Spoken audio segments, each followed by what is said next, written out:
Hi everyone, I'm Allison Farrell and I'm a professor in the psychology department here at Miami University in the social psychology area. Social psychology is the branch of psychology that deals with how our thoughts, feelings, and behaviors are influenced by the people around us and the social worlds that we're embedded in. Humans are innately social animals, and so other people's thoughts, feelings, and behaviors can have a big influence on our own, whether they intend to or not. And so, as social psychologists, we aim to understand why, when, how this occurs, and how we can utilize those processes to address social issues and achieve social goals. Our social psychology area at Miami is particularly focused on the social psychology of health and well-being, looking at how these different forms of social relationships impact our mental, physical health, and how they influence our overall sense of well-being and purpose in life, for better or for worse. So we see faculty members in the social psychology area studying domains like stigma, prejudice, and discrimination, belongingness and social connection, power and dynamics between social groups, and how we develop our sense of self and bring other entities into it. Today I'm going to give you a tour of my lab, the MARSH Lab here at Miami, and talk a little bit about my particular line of research. So here at Miami, I'm the director of the MARSH Lab, which stands for the Mechanisms Affecting Relationship Stress and Health Lab. Our research focuses on the interplay between close relationships, stress, and physical health outcomes, trying to understand how romantic partners and family members can help us deal with stress effectively, but also cause stress in our lives and the implications of both of those processes for physical health outcomes. And so my lab space is set up really well to do this kind of work. You can see over here that we've got cameras built in. There's one on the other side of the room as well for observing interactions between close others. And we've got different spaces set up for people to interact in different ways. So in some cases, sitting at a table facing one another might feel more natural, but in other settings, we may want people to sit on a couch and have that same feel that they'd have in their living room when they have these kinds of conversations normally.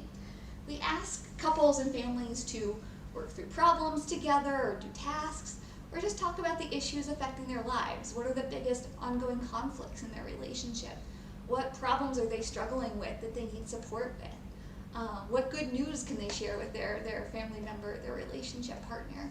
And so we can look at how their communication, their nonverbal behavior, just their interaction as a whole during these conversations predicts biological stress reactions and potential downstream indicators of health problems.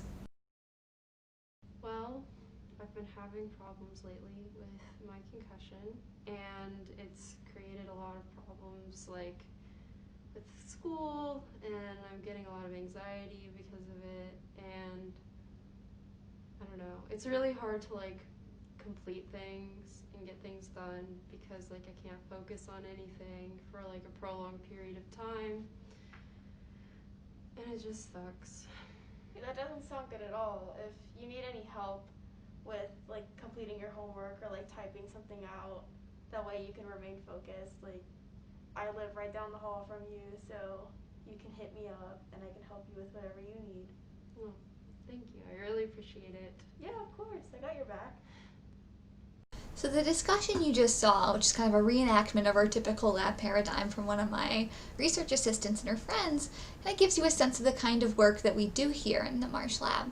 And so when participants are having those interactions out in the main lab space, we're watching them from the control room. We record video of their interactions, so we can focus in on both partners. Particularly when they're not wearing masks, we can look at their facial expressions to look for what kinds of emotions they're experiencing and other kinds of behaviors.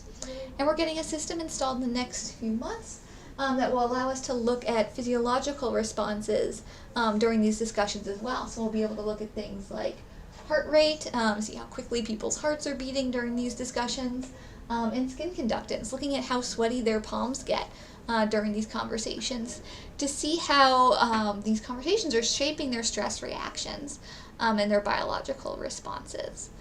After we record these videos, record this physiological information, we have our research assistants do coding of those videos to look for specific behaviors and rate the extent to which our participants show each one. So Kate, one of our research assistants, is going to talk a little bit about some of the video coding that she did last semester. Hi, my name's Kate King. I'm a senior psychology major and I work here in the MARSH Lab. Last semester we worked on a video coding project where we looked at a couple and where they discussed a conflict, and we coded them on 3 different variables. We coded them on understanding, validation, and caring. And it was really interesting because we got to kind of see the differences and how different partners communicate, and we got to see what was an effective strategy for communicating through problems, specifically what support helped the most. So yeah, it was just really interesting. In addition to the measures that we collect of the interaction and during the interaction, we typically have participants fill out self-report surveys before and after their discussion so we can get a sense of their subjective feelings going into that conversation and how that might change as a function of what happens during their interaction. And we also collect a wider variety of biological data. For example, we'll collect saliva samples using vials like this to be able to look at cortisol and other stress hormones.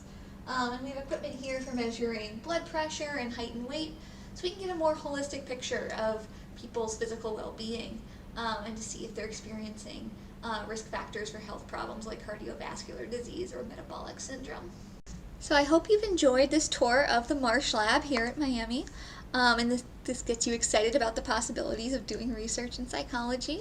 As a relatively new faculty member who's just starting up their lab, I am always excited to get more undergraduate students involved in research, whether that's running participants through lab protocols, doing behavioral coding, helping process biological samples to look at health markers, or working with some of the data that we've already collected to answer new interesting questions.